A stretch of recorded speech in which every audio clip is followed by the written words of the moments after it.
सुदृढ़ हृदय और निरोगी जीवन इस श्रृंखला के 8वें सत्र में मैं आपका स्वागत करता हूं। आज हम अंजाइना जैसे दिखने वाले विकार इसके बारे में बात करने वाले हैं। और ऐसे जो विकार हैं उनमें से सबसे महत्वपूर्ण पहला विकार जो है उसके बारे में चर्चा करेंगे। मैं डॉक्टर नीलकंठ करंदीकर, पुणे का हृदय रोग तज्ञ।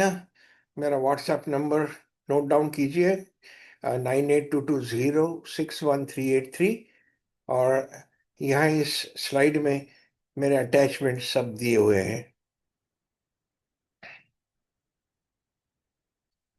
हमने पिछली सत्र में देखा कि अंजाइना या अंजाइना पेक्टोरिस, ये जो नाम दिया गया है वो सीने में जकड़न या सीने में दर्द जो होता है, जिसके बारे में विस्तृत चर्चा हमने पहले ही की है, उसको कहा जाता है अंजाइना।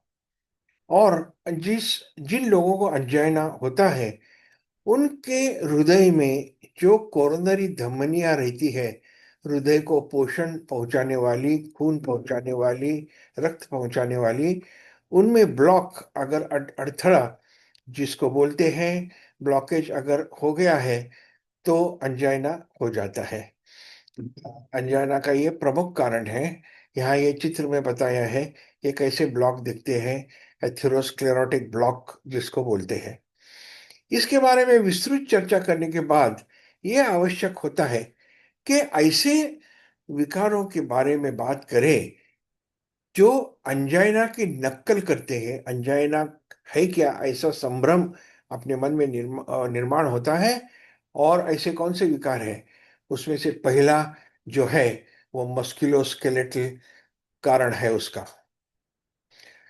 अपना जो हृदय है ये लाल में दिखाया रंग में दिखाया गया है, वो रिब केज में या अपने छाती के पिंजरे में के अंदर रहता है। ये हृदय के बाजू में दो फेफड़े भी दिखाई देते हैं। ये रिब केज या छाती के पिंजरे के अंदर हृदय सुरक्षित रहता है। ये छाती का जो पिंजरा है, उनके जो फसलियां हैं, ये रिब्स जिनको बोलते हैं, 1 2 3 4 से 12 होती हैं। ये दो फसलियों के बीच इंटरकॉस्टल मसल्स नाम के स्नायु होते हैं। ये लाल कलर में दिखाई दिए गए हैं। ये जो स्नायु हैं ये पतले रहते हैं, पट्टी के जैसे रहते हैं। और वो ऊपर के और नीचे के जो फासली है उसके बीच में कनेक्शन रहता है। जब ये इंटरकॉस्टल मसल्स आकुंचन हो पाते हैं, आकुंचन होते हैं, तो रिब के यानी छाती अपनी फूलती है, सांस अंदर आता है। इंटरकॉस्टल मसल के साथ डायफ्राम भी काम करता है, ये पहले हमने देख ही लिया है। अभी कभी कभी इन इंटरकॉस्टल मसल्स में अगर कुछ दुखापत हो गई तो छाती में दर्द हो सकता है। जैसे ये इंटरकॉस्टल मसल्स फसलियों के बीच में है, वैसे ही फसलियों के बाहर, छाती के पिंजरे के बाहर पेक्टोरल, ये जो दो मसल दिखाए गए हैं दाएं और बाईं तरफ, ये मसल्स होते हैं कि ये काफी ताकतवान होते हैं।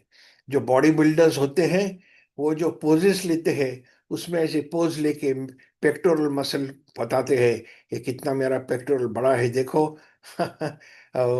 या आपने कभी देखा भी होगा। तो ये पेक्टोरल मसल्स जो है उनमें भी अगर कोई दुखापत हो गई, इंजरी हो गई, तो फिर छाती में दर्द हो सकता है। मगर कैसे पहचाने कि इंटरकॉस्टल मसल या पेक्टोरल मसल या ये स्नायु में दुख रहा है और ये अंजाइना नहीं है? तो इनके जो अ, लक्षण है वो देखते हैं।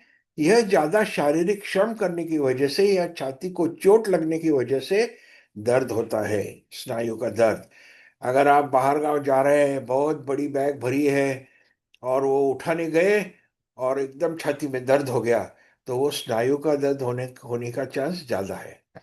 वो पेक्टोरल मसल्स का भी हो सकता है या इंटरकॉस्टल मसल्स में भी हो सकता है। यह दर्द वो स्नायु को हिलाने से बढ़ता है।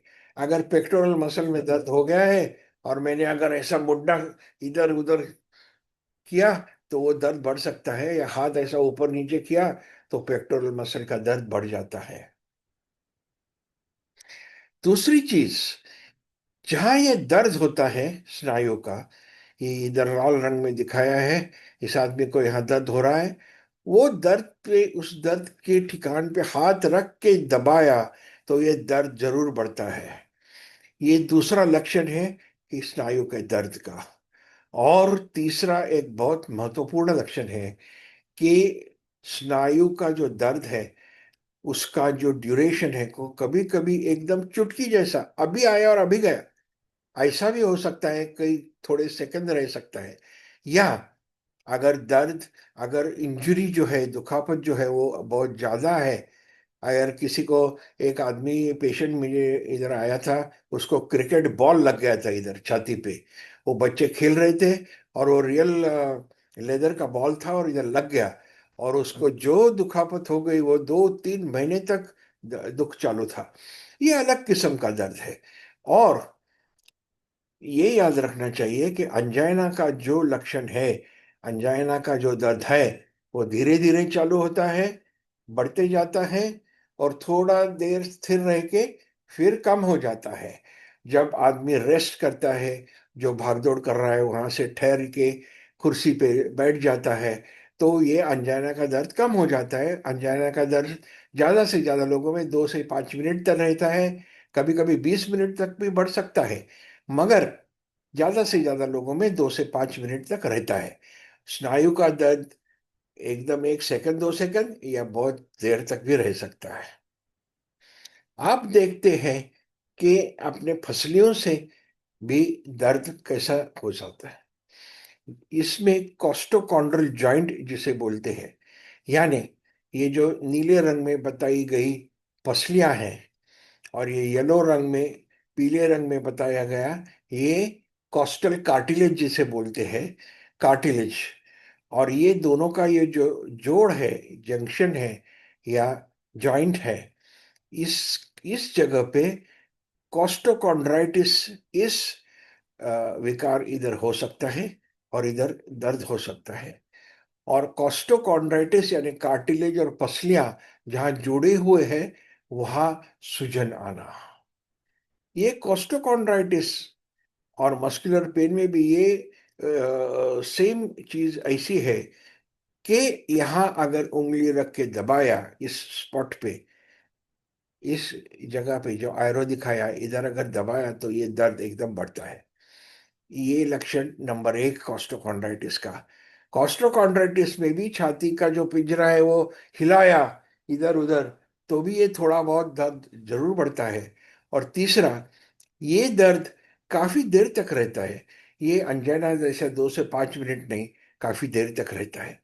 तो ये दो हमने अभी देखे कि कॉस्टोकॉन्ड्राइटिस और स्नायु का दर्द, ये कभी कभी अपने को भ्रम में डालते हैं कि ये भाई अंजाइना है, ये स्नायु का दर्द है। एक आसपास ही है छाती का जो पिंजरा है और अंदर हृदय है, तो ये पास पास में दोनों अवयव है। तो कभी कभी ऐसा संभ्रम होता है, डॉक्टर के पास जाके जांच करनी पड़ती है, और जांच करने के बाद ही पता चलता है कि ये स्नायु का दर्द है ज्यादातर लोगों में। मगर उसके अगर लक्षण हमको याद रहे तो ये हमको भी पता चल सकता है कि ये भाई स्नायु का दर्द लग रहा है, ये कोई छाती का हार्ट अटैक नहीं है या अंजाइना नहीं है। धन्यवाद। मेरे साथ ये वीडियो आपने देखा तो बहुत बहुत धन्यवाद। और ऐसे ही ये मेरे वीडियो देखते रहिए। अगर मेरे चैनल को आपने सब्सक्राइब किया है तो मैं आपका धन्यवाद करता हूँ, मगर अगर नहीं किया है तो ज़रूर सब्सक्राइब कीजिए और मुझे थम्स अप भी दीजिए, लाइक भी दीजिए, जिससे मुझे प्रोत्साहन मिलेगा। आपको ज़्यादा से ज़्यादा हृदय के बारे में अच्छी अच्छी जो इन्फॉर्मेशन है, जो जानकारी है, वह आपको आपसे कहता रहूँ। धन्यवाद। अगली सत्र में ज़रूर मिलेंगे।